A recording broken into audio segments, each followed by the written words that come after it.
You are working harder than you ever have in your life. And it's not enough. You're smart. You're putting in the hours. You've got a decent product, maybe even a great one. And yet you keep losing to competitors who, on paper, make no sense, to brands that charge more, deliver less, and somehow have people lining up around the block to hand them money. You're doing everything right and still getting beaten by people who are objectively doing less. That is not a strategy problem. That is not a talent problem. It's not even a marketing problem. It's a why problem. And until you understand what that means at a gut level, you will keep spinning your wheels in the exact same circle, getting faster and more exhausted but never actually going anywhere. Simon Sinek wrote a book in 2009 that should have ended a lot of bad business advice. Didn't, because most people read it, nodded, maybe posted a quote on LinkedIn, and then went right back to building the same forgettable machine they had before. This video isn't a summary. It's a gut punch to your ego. It's the stuff Sinek was actually pointing at, the mechanism underneath the mechanism, and what it means for you specifically right now in whatever stuck, spinning, confused chapter of your professional life you're currently living through. Here's the model that made Sinek famous. 3 concentric rings. The outer ring, what? The middle ring, how? The inner ring, why? Almost every company on earth operates from the outside in. They know what they sell. Some of them even know how they're different. But ask them why they exist. Not the revenue answer, not the mission statement they paid a consultant to write. Ask them why they actually get out of bed and you get silence or word salad or both. In 1955, a company called Apple Computer did not exist. In 1976, 2 guys in a garage started tinkering with something that would eventually change the entire computing industry. But here's the thing nobody talks about. There were dozens of companies building personal computers at the same time. Commodore, Atari, Tandy. Some of them had better hardware. Some had more money. All of them knew what they were building. Apple won. Not because of specs. Not because Steve Jobs was a genius marketer, though he was. Apple won because they started with why. Their why: we believe in challenging the status quo. We believe in thinking differently. Everything else flows from that. The what and the how are just the vehicle. Here's the psychological lesson that cuts deeper than the case study. Human beings do not make decisions rationally. The part of the brain that processes language, that reads your feature list, evaluates your pricing, compares your specs, that's the neocortex. It's the newest, most sophisticated part of your brain. And it has almost zero influence on behavior. The limbic brain, older, wordless, visceral, that's the part that makes you buy things. That's the part that makes you loyal. That's the part that makes you recommend something to a friend without being able to explain why. It responds to why, not to what. So when you lead with features, you're talking to the part of the brain that doesn't make decisions. You are literally pitching to the wrong audience inside someone's own skull. And then you wonder why your brilliant product with 17 advantages over the competition still can't get traction. What does this mean for you? Stop describing your product first. The next time someone asks what you do, tell them why you do it. Tell them what you believe. If that feels uncomfortable, if it feels too soft or too philosophical for a real business conversation, that discomfort is the gap between where you are and where you need to be. Sit in it. Let me give you the story that wrecked me when I first heard Sinek tell it. In 1903, a man named Samuel Pierpont Langley was trying to build a flying machine. He had everything. A $50,000 grant from the War Department, the backing of the Smithsonian Institution, a team of the best engineers in the country. He had access, funding, press coverage, and a genuinely brilliant mind. He was doing everything a rational, well-resourced person would do. 200 miles away in Dayton, Ohio, Orville and Wilbur Wright had none of that. No funding, no college degrees, no team of experts. They ran a bicycle shop. They were funding the entire operation out of cash flow from fixing other people's bikes. And yet, on December 17, 1903, they flew first. They flew 12 seconds. And Langley, that same day, quit. Just walked away from the whole project. Why did the Wright brothers win? Not talent, not resources. They were driven by a cause. They believed, genuinely, irrationally, almost manically, that if they could solve powered flight, it would change the world. That belief was magnetic. It drew people in. When their team rode with them through mud and cold and failure after failure, they weren't doing it for a paycheck. They were doing it because they believed in what the Wright brothers believed. Langley's team? They were hired guns. The moment Langley failed publicly, they scattered. Because they were there for the what, not the why. The psychological lesson here is dangerous if you let yourself really absorb it. People don't follow leaders. They follow beliefs. The best leaders in history were not necessarily the smartest people in the room.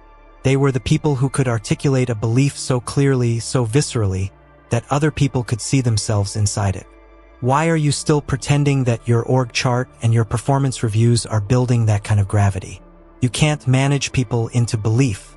You inspire them there. The direct application. Hire for why, not for what. Train for what. Skills can be taught. Belief cannot be installed. Every time you hire someone because of their resume and then spend the next 2 years wondering why they seem checked out, you ignored this lesson. The Wright brothers didn't interview people on their aeronautical expertise. They infected people with a vision and the competent ones showed up. Okay, real talk. Because Sinek spends a whole section of this book on something nobody wants to admit they're doing. Manipulation is the default strategy of the modern business world. Not manipulation in the sinister, twirling mustache sense, but manipulation in the precise, technical sense. Getting someone to act without changing what they believe. Discounts, promotions, fear-based advertising, celebrity endorsements, limited time only. 9 out of 10 dentists recommend. All of it is designed to trigger behavior without earning loyalty.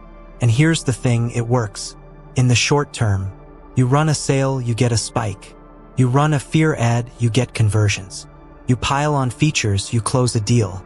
But the moment you stop manipulating, the behavior stops. You've rented the behavior without buying the relationship. Think about the last time you switched phone carriers because of a promotion. You moved, got the deal. Then, 18 months later, the contract expired and another carrier offered you the same deal and you moved again. The first carrier spent real money acquiring you and kept you for exactly 1 promotional cycle. That's not a customer. That's a mercenary. And if that's your entire customer base, you are 1 competitor promotion away from collapse. The story here isn't a single company. It's an entire category of industries that have trained themselves into this corner. Airlines, telecom, fast food. They've been competing on price and promotions for so long that they've made themselves completely interchangeable. Why should anyone be loyal to them? They've given no reason. They've offered deals, never beliefs. The psychological lesson. Manipulation creates transactions. Purpose creates movements. There is a version of your business that competes on price and feature lists and spends the rest of its life on the hamster wheel, always 1 disruption away from irrelevance. And there is a version that stands for something so clearly that a specific group of humans says, yes, that's us, and stays forever. The distance between those 2 versions is not a rebrand. It is a fundamental reckoning with why you exist. Apply this personally. The next time you're about to offer a discount, pause. Are you discounting because the value proposition is unclear? Are you afraid your why isn't compelling enough so you're compensating with a price reduction? Discounting is often the financial symptom of a clarity problem, not a competitive problem. You've probably heard of the adoption curve.